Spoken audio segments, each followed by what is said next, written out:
வணக்கம். சேலம் மாவட்டம் தும்பிக்காடி கிராமம் எந்த பிரியாவான சில வசதியாக இருக்கிறவங்க நாங்கள் பெஞ்சநாயகம் தலைவர் ராஜேந்திரங்கிறவர் திமுக பெரும்பொழியா இருக்கிற அப்படி எந்த கேஸ் கொடுத்தாலும் நம்ம மேல நடவடிக்கை மேலே எடுக்க மாட்டேங்கிறாங்க. அவன் எந்த கேஸு கொடுத்தாலும் எங்களை உடனே விசாரணை அது இதுன்னு எங்களை தூக்கி டார்ச்சல் பண்ணுறாங்க.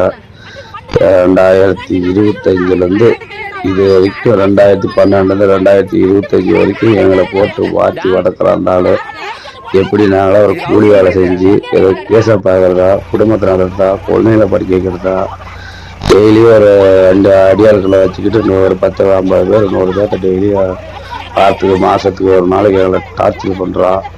இது பொதுமக்களை எல்லாரும் சேர்ந்து இந்த சேர் பண்ணி இந்த மாதிரி ஆள் அரசியலே இருக்கக்கூடாது. தமிழ்நாடு முதலமைச்சருக்கு இதை தெரியப்படுத்தணும். இதை தெரியப்படுத்தி அவர் கூப்பிட்டு ஒரு நடவடிக்கை எடுக்கணும். அதே மாதிரி துணை முதலமைச்சரும் இவங்க மேலே நடவடிக்கை எடுக்கணும். ஓமலூர் மாவட்டத்தில் பார்த்தீங்கன்னா இவன் ஒரு ரவுடித்தனம் பண்ணிட்டு கிடக்கிறான். இதே வேலையில் போச்சுன்னா பயங்கரமான பிரச்சனை ஆகும். நாங்களும் எப்படி சாப்பிட்றது, வாழ்றது எப்படி, பிழைக்கிறது எப்படி, குழந்தைகளை எப்படி படிக்க வைக்கிறது. இந்த சேலம் மாவட்டத்திலேருந்து ஓமலூர் தும்பிக்காடி கிராமம் வரைக்கும் என்னுடைய நாயம் ஓலையில் தெரியும். பெஞ்சநாயகம் தலைவர் ராஜேந்திரங்கிறவர் ரொம்ப அராஜகம் பண்ணுறார். திமுக இருந்துக்கிட்ட யாருக்கிட்டனாலும் போய் கேஸை கொடு, நான் பார்த்துக்கிறேன், நீ என்ன பண்ணுங்க, நான் எடுத்தே தீர்வுன்னு வரான். நான் இது கட்ட பஞ்சாயத்துக்கு வந்துக்கிட்டு இந்த மாதிரி அராஜகம் பண்ணி எல்லாத்தையும் துன்பப்படுத்துகிறான். நான் என்னாலும் பாரு, இப்போ கூட நாங்கள் எல்லாம் இன்னைக்கு வாழையில் கூட ஒரு ஜேசி போட்டு ஆளுங்களை 100 ஆள் அனுப்பி ஒன்று போவோம் லேடிஸ் எல்லாம் பிடிச்சி தள்ளி ஜேசிபி பக்கெட்லேயே தள்ளி சேவனி ஆகி முடியாத சேவனியை ஊற்றி ஜிகேஜில் அட்மிட் ஆகி கிடக்குறாங்க. நாங்கள் எப்படி வாழ்றது? பொதுமக்களை தெளிப்படுத்தி 4 பேர் எல்லாம் ஷேர் பண்ணி இவர் கட்சியிலேயே இருக்கக்கூடாது.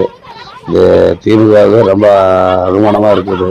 இந்த மாதிரி ஒவ்வொருத்தரும் ஒரு கட்சியை பயன்படுத்திக்கிட்டு இதே மாதிரி பண்ணால் எப்படி மக்கள் வாழ்றது?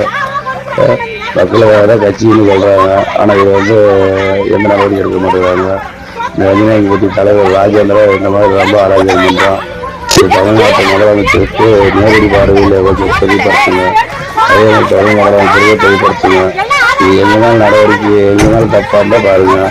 இது எங்கள் தாத்தா சொத்து, பூர்வீக சொத்து. இந்த மாதிரி யூரியா கட்டா வச்சுக்கிட்டு எடுத்துக்கிறோம். நாங்கள் ஒரிஜினலாக கேட்டால் அவன் 2012 மட்டும் காமிச்சிக்கிட்டு எங்களை மிரட்டுறான்.